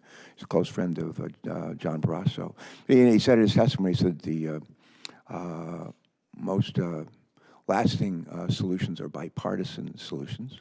And what you have are some people in this committee are pretty good at that. And we need to have partners in the administration who are pretty good at that as well. I've been bouncing back and forth between this hearing and the hearing in my other committee that deals with nuclear safety, nuclear power plant safety, which is important. As an old naval flight officer, guys chased Russian subs all over the world for many years. I have a real appreciation for nuclear safety. I want to come back to some of what I heard Mr. Morgan, I heard you say. And I think one of the things, I wrote this down, not a single piece of legislation, I think, passed by this Congress to do much to fight this battle. And I would just remind us all that we could build a wall from sea to shining sea. I support barriers. I voted for billions and billions of dollars of money for barriers, some walls, in other cases barriers. I voted for money, we have voted for money, billions of dollars for roads, for vehicles to go along those roads. We have voted to raise the authorization for the number of Border Patrol officials we have, for Customs and Border Patrol. We have, I think, a ceiling of about 21,000 Border Patrol officers right now. I don't think we're up to that ceiling. I think we're down to about 20,000. I think we're looking toward raising it again, and we provide the money to fully fund those positions. I have voted for money for fixed-wing aircraft, for helicopters, for improving our intelligence sharing. We provided money for boats, for boat ramps. We provided money for horses. We do whatever, all kinds of force multipliers. And for us to suggest that the Congress hasn't been a good partner, I think is just unfair and I think untrue. And I'd have us just keep that in mind. We're pretty good in Delaware in the letter C. The letter C, communicate, compromise, collaborate, and civility. And I think we need to keep those words in mind here. I would add another C, comprehensive immigration reform, which we passed with bipartisan support led by John McCain and others 6, 7, 8 years ago. 2/3 vote in the Senate. And that is not a cure-all, but that's part of what the solution is. And it'd be nice to have a president who would be our partner, a fellow who's at times talked about the need for comprehensive immigration reform and then just walks it back. So we need him to endorse the idea and engage on that and not walk it back. And the other thing I would say is that Chairman and I and Senator Peters and I have been down to Central America together, made a number of times, them a number of times. And I've always been struck by how the folks down there live lives of misery. You've seen it, I've seen it. And if I lived down there with my family, I'd want to get out of there too and go to a place where they had a better opportunity. And we have, through the Alliance for Prosperity, as you know, we've put several billions of dollars now into 3 buckets. One of those buckets is hope and economic opportunity. That's one of the main drivers that cause people to leave those countries. A second is crime and violence. And the third is corruption, which is endemic in those countries.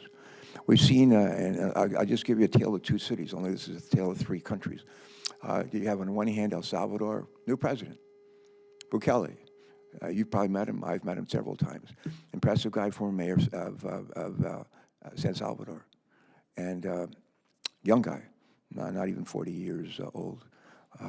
Different kind of a generation. You replaced a 75-year-old former leftist guerrilla leader. And the money that we're putting in those 3 buckets in El Salvador, very well used. And if you look at the murder rates and crime rates in Salvador, it's very, very encouraging. If you look at what's happened in Honduras, not so encouraging. I've known Juan Hernandez since before he was actually elected president. And he ran for president a second time. The Constitution of that country says you can only be president for 4 years. He ran again, and he had the Supreme Court, which he appointed, to basically say that their Constitution was unconstitutional. And so he could run a second time for president. Huge uproar in the country. Huge uproar in the country, and it's really just destroyed a lot of the progress that was being made in that country. Thing that's noteworthy there, for the last 2 years, maybe 3 years now, we haven't had an ambassador in that country. We have not had an ambassador in that country. If we'd had an ambassador in that country, like somebody like Jean Maines or some other people that are as accomplished as she is and others are, that would never have happened. We would never have allowed that to happen. And I was president. I think maybe our chairman was actually president when Jimmy Morales was actually sworn in as a president of Guatemala. Very, very encouraging. He ran on basically a platform that says, what was his motto? Neither a thief nor corrupt. And basically, and he is just so disappointed. His family is disappointed and served as a terrible role model for that country. Now they have had a new election, they have a new leadership, and we need to be fully engaged through through USAID, through our ambassadors, and in some cases, senator to leader, in some cases, president or vice president to leaders of those countries to know that we have high expectations. The idea of putting us money, with the money that we've put in to the Alliance for Prosperity, is not money that is just U.S. money. We're leveraging other money. In Salvador, for every dollar we put in, we leverage 7. They put in money. Foundations put in money, private companies put in money, and that's the expectation. We have criteria to measure that they're getting done what they ought to get done. And sadly, our current president basically earlier this year suspended money to pretty much all of them. And the last thing that our Secretary, Kevin McAlean, that he did as he was leaving, to at least restore the funding that we had authorized and appropriated for the security side to those 3 countries. So I normally when I don't go through this kind of statement when addressing the witnesses, but I just want to say we need to be on the same page where we can. We need to agree on principles and as often as we can on the policies. And the idea of suggesting that we've done pretty much nothing, it's just not fair. It's just not true. And with that, Mr. Vice President, I yield the floor. Mr. Chairman, Thanks, could I just respond to Very quickly. No, you've had a lot of we time to have speak a roll already, call, but- and so let's let somebody else talk. Okay, thank you. If you want a quick respond, but, or you don't want him to respond? Okay. No, so, Mr. Cuccinelli, I've got a number of things here, and we do have votes called, and so we will be closing this hearing out here. In terms of credible fear, the numbers you talked about referral, I just have a question. You said 5,000 10 years ago, 51,000 5 years ago. I was surprised at the only 105 this year. We had over 600,000 families, and I thought they were pretty much all claiming credible fear. Why such a low number in comparison to the number of family units and unaccompanied children came in? So the children typically flow right in to HHS when they're unaccompanied. they're not typically participating. That's a relatively low percentage of the overall number. Of the overall number, yeah. that's right. And you also don't have the MPP pieces in that credible fear But again, number, that's a pretty so- small amount too. That's 57,000 or something like that. So you still have hundreds of thousands versus the only 105. Can Yeah. anybody explain that discrepancy? Again, I would have thought you would have had hundreds of thousands of referrals. Right, you'd expect perhaps to see the numbers matching at least the Right, family. so and, again, why don't they? I don't have an answer as to why they don't. I can tell you it's been an Does overwhelming anybody? Mr. McHenry? The credible fear process is only triggered typically when someone is subject to an expedited removal order.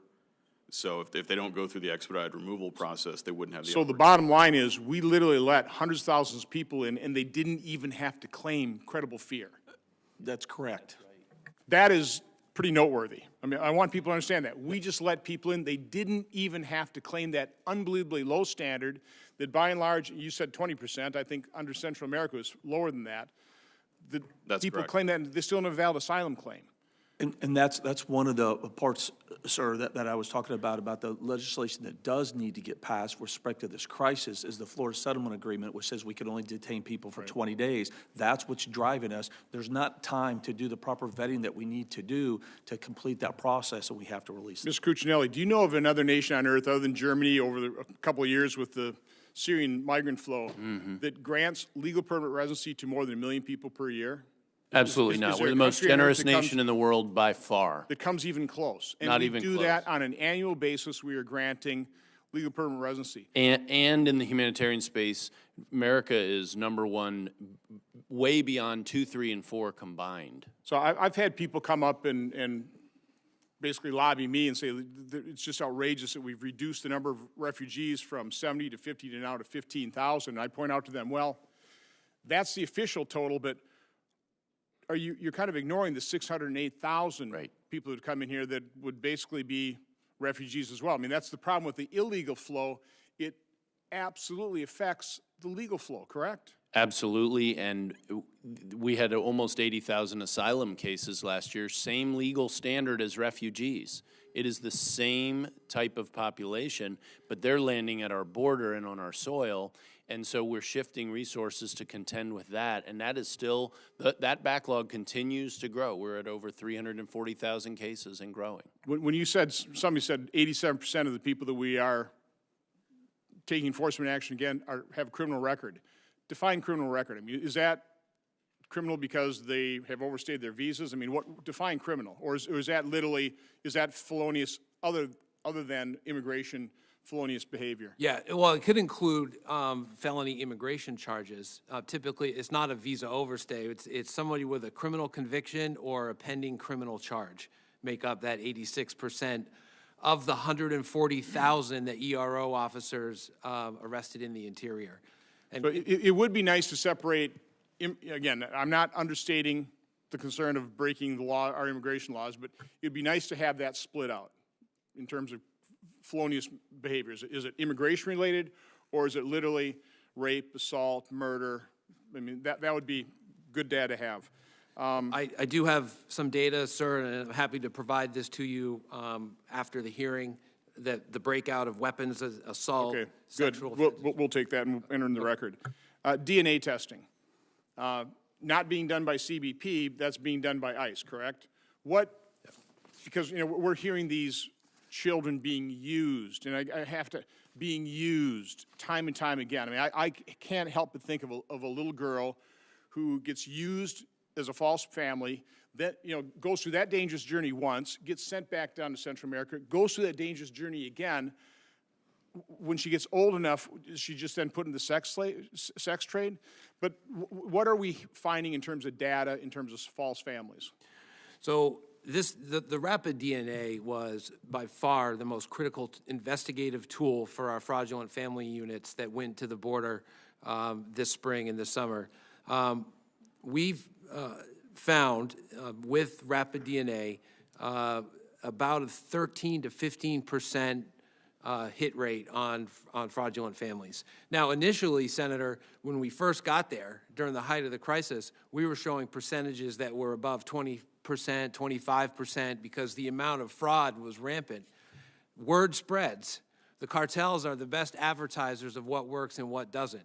And within a short period of time, it was getting back to the organizations that they needed to pivot their operations. You also mentioned Operation Noble Guardian, and this was ICE's efforts to look at kind of the back end of the equation of where fraudulent families were released into the interior, and then the children were separated from those unrelated adults, and they were taken to an airport and flown back to the Northern Triangle. We've identified over 600 children that have been recycled in this methodology. We interviewed several of the children as they were departing the United States, and some of them had indicated they'd made the trip as many as 8 times with separate, unrelated adults every time. And again, I always have to point out, the 600 are people we catch, and we don't even know how many people we don't. We don't understand the magnitude of this problem. I'm running out of time. I just want to make a final point. I just want to have Mr. Morgan comment on this. We have a completely unsecured border on our side of the border. But the southwest border is 100% secure, basically, or close to 100% secure on the southern side, right? I mean, nothing's passing. I mean, migrants aren't passing, drugs aren't passing. It is completely controlled. So it is possible if we actually have the will to do so. Mr. Morgan. I agree on both fronts. One, the Mexico side of the border is absolutely 100% controlled by the cartels. Nothing passes through without the cartels charging a tax, controlling it, and letting that through. So I think you're absolutely 100% correct. And I think it's important when we talk about securing the border, I think part of the narrative, sir, that we need to get better at, securing the border isn't just about the immigration issue. It's also about the humanitarian issue and the national security issue. Again, drugs are pouring in this country. CBP alone, over 750,000 pounds of drugs, illicit drugs. All 4 of the hard narcotics went up last year. 68,000 deaths due to overdose of illicit narcotics in this country, 70,000 the year before. We absolutely need to secure this border. People are dying every single day because our border is not secure. And as long as we have laws that are so easily exploitable by the human traffickers, where they literally can surge, in one time in El Paso, 1,000 people, it's pretty easy for 6 or 7 or 100 to get through, whether it's to replenish the gang members trafficking the drugs, that type of thing. Again, Sure, that's the reality we have to recognize. That's absolutely right. And when we talk about the security of the southern border, we cannot separate the migration flow from the national security side. They're too interconnected. Smuggling organizations, they don't care whether they're smuggling humans, bad people, or drugs. They don't care. They're all interconnected. Senator Peters. Mr. Chairman, I'd like to talk a little bit in absentia cases, if I may. Mr. McHenry, you indicated, quote, that aliens who fail to appear at their hearings have taxed EO-IR resources to an unprecedented degree, and I think you testified that orally as well. So, Mr. Chairman, I'm holding a redacted notice to appear that was issued earlier this year, and I ask unanimous consent that this could be entered into the record. Without objection. Thank you. It clearly shows that a 7-year-old child, unaccompanied child, was given an NTA without specific hearing dates or locations, thus making it difficult to avoid an absentia ruling. That you agree taxes our resources. So my question is, how is a 7-year-old supposed to navigate the immigration court system if basic information is not provided in the form that you give to a 7-year-old child? Senator, I'm not familiar with the specific form, and I haven't seen it, so I can't necessarily guarantee that it was filed, that it wasn't rejected by the court, or anything like that. What I can say is that there are regulations that dictate how service must be accompanied or must be accomplished on someone who is underage. Typically, if someone's under the age of 14, it has to be served on a custodian, a parent, someone else other than the 7-year-old, him or herself. But again, I'm not familiar with the specific case, so I'm not sure exactly what happened. Well, I'd like to go through what those procedures are that may be beyond the scope of what we can do right now, but I think our office would like to talk to you as to what are the procedures in place to ensure that hearing notices indeed have the information that a migrant's going to need to have in order to appear. Sure, the regulations do typically spell out what's required in a notice. There's been some litigation on that, as you may be aware, in the past year following a Supreme Court decision, but there are requirements. We also have our own internal guidance for when we reject notices for not having sufficient or correct information. And we'd like data on all that as well. Back to our data-focused hearing here to take a look at that. The DHS Office of Inspector General reported that participants in Family Case Management Program, which is, as you know, an alternative to detention program, had a 100% attendance at court hearings. What are your agencies doing to expand on these programs under the recently provided appropriations that were provided to your agencies? If we could have some comment, either Mr. Morgan or Mr. McHenry. Mr. Morgan? So we don't participate in any alternative detentions. That would be ICE or ARO that would handle that. So if you could answer that, please. Yeah, Senator, so is my understanding, I didn't know it was quite 100%. I thought it was in the high 90s. That's still pretty good, huh? It was excellent. And that involves, so the challenge with alternative detention is the limited amount of those resources to keep that monitoring on throughout the pendency of a total hearing process. The FCMP provided for that, so we were continually monitoring and providing that level of engagement that it certainly increased the level of participation and showing up for hearings and check-ins at a higher rate. So my understanding is that that was a pilot, and that we're not currently running FCMP at the moment. I want to go back though and double check that, so I'm providing accurate information and making sure that that I'm getting this right. So. Well, we'd like that, and you say it's a pilot that had in the high 90s. If Yeah. it wasn't 100, that seems like a pretty successful So- pilot, so why isn't the pilot expanded? That's the whole idea of having pilots, that they work, that we expand them. So the challenge, though, is the bandwidth of our ATD program, which is, I think, was capped in 19 at about 100,000. Of course, those assets are recycled as people go off of ATD. They have new people come in. And I think I mentioned earlier the number was about 160,000 that had gone through it.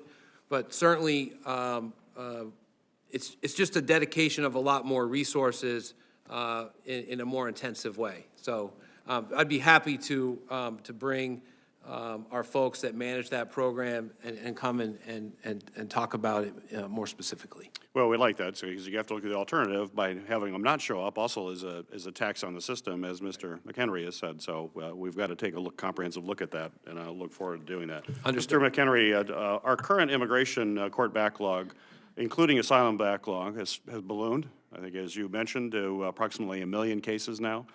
One of the stated causes is a lack of immigration judges and staff, and under our recent border supplemental funding bill, EOIR was appropriated $45 million for the hiring of 30 immigration judge teams, $10 million for additional court space, and $10 million for the legal orientation program. What is the progress in implementing this funding as of now? I believe we implemented all of it except maybe 0.1% by the end of the fiscal year, as we were directed to. How many immigration judge teams are on board now with law clerks? There are currently 439 immigration judges. We brought a class on in September, actually. So that's the hiring of the additional immigration judge teams? That's all been accomplished? It has. We have another class coming in approximately 2 weeks, and right now we're averaging 1 new class per quarter. Our formal authorization is 534, so we still have more room to go. And you've identified new courtroom spaces as well? Yes, we're expanding courtroom space. We have a plan out through at least 2021 right now. Have any legal orientation program sites been highlighted for expansion into the program? Not to my knowledge, but that's an issue with the contractor and not us. It's up to the contractor to identify locations they think may work best. Very good. Thank you. Thank you, Mr. Chairman. Just a quick follow-up on that. So if we have 534 times 708 cases per judge per year, that's 378,000 cases we could adjudicate per year. Is that possible? And then I'll ask you, Mr. Benner, but we also need ICE attorneys to be able to adjudicate those cases, correct? We certainly believe it's possible to adjudicate that. Yeah, absolutely, Senator. So, looking at the current docket, detained, non-detained, we're about 800 attorneys short in the Office of Professional Legal Representative. And as EOIR expands even to areas where we have no attorneys. So you can imagine the challenge of now, like, finding space for OPLA attorneys and then getting folks into that to represent the government in immigration court. Secondary, ERO needs deportation officers and staff to facilitate the movement of people in and out of courts as well. So it's the ecosystem. It needs to be equally resourced in order to be effective. So, Mr. McHenry, would you kind of agree with that this was well-intentioned? We're plussing up the judges, which, from a standpoint of the number of judges, looks like we may be able to start knocking down this backlog and handling the flow. And by the way, I hate to staff up for that kind of flow. That's putting a Band-Aid on a problem. We've got to solve the problem. But that being the case, do you agree with Mr. Benner that we really do need the full team? So we need to fund the adjudicators from ICE as well. I do. Historically, it's sort of been one or the other. For a while, DHS was getting funding and immigration judges weren't. More recently, immigration judges have been getting funding, but OPLA attorneys have not. They do go together, as someone said, hand in glove. We need to make that a really important point. And, a lot of things Senator Peters was just talking about, this whole adjudication process. This is, I think, open for a hearing in and of itself. So I'll ask all of you to be thinking about what information, what kind of data, the caseload, the percentage of people getting valid asylum claims. This is data that we absolutely need if we're going to craft legislation to solve that problem. But anyway, again, I want to thank the witnesses for appearing before us, for your thoughtful testimony and your answers to our questions. I particularly want to thank the men and women that serve with you in your agencies and departments. It is unbelievable to me that law enforcement has come under such attack. It's completely uncalled for, as Secretary Kelly, when he was serving as Secretary of Homeland Security, came before us and said, I'm not going to apologize for the men and women of my agency, or my department, that is enforcing the law. That's their job. It's immigration customs enforcement. It's border protection. Nobody should apologize for that. So I thank the men and women who, the people I talk to, show a great deal of compassion to those individuals seeking better opportunity. They are trying to deal with an overwhelming problem. But as Secretary Kelly said at that point in time, too, if we don't like the law, it's our responsibility to have the skill and courage to change it. And that's, I don't have colleagues up here, but that is the message I have for my colleagues on this committee. Let's have the skill and courage to admit we've got a problem, go through this process, identify the problem, identify the root causes, establish an achievable goal or goals, and then let's craft legislation on a nonpartisan basis, because I can't imagine anybody is satisfied with the current situation. We simply cannot. We can argue about how many legal immigrants we should come in here, to the extent that that depresses American wages. I mean, those are legitimate concerns, but nobody should be arguing that we should allow this uncontrolled flow with all the human suffering that's associated with it, and the money, the billions of dollars we are allowing to flow into the pockets of some of the most evil human people or human beings on the planet, these human traffickers. So again, thank the men and women you serve. With that, the hearing record will remain open for 15 days until November 28th at 5 p.m. for the submission of statements and questions for the record. This hearing is adjourned.